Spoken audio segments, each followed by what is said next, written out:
আজ তোমাকে একটি মজার শিক্ষামূলক গল্প বলবো। ঠিক আছে বাবা, আমি শুনবো।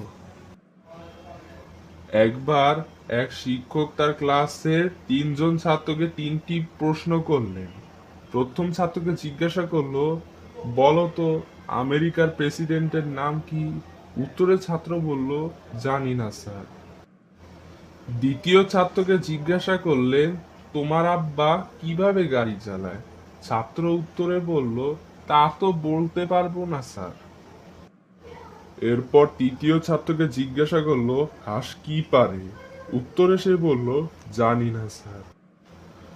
তখন শিক্ষক তিনজন ছাত্রকেই বলল, আগামীকাল তোমরা সবাই উত্তরগুলি জেনে আসবে। যথারীতি পরের দিন ক্লাসে শিক্ষক হাজির।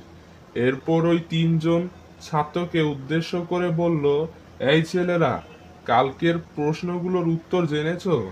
শিক্ষকের প্রশ্ন শেষ হতেই না হতেই তিনজন ছাত্র সহ একসাথে বলে উঠল। তখন ছাত্ররা বলল, জি স্যার, জর্জ ডব্লিউ বুশ ফুল স্পিডে ডিম পারে। তাহলে এই গল্প থেকে তুমি কি শিখলে বলো তো বাবা? বাবা, দাড়ি কমা ছাড়া কথা বললে ভুল অর্থ তৈরি হয়। তুমি ঠিক কথাই বলেছো।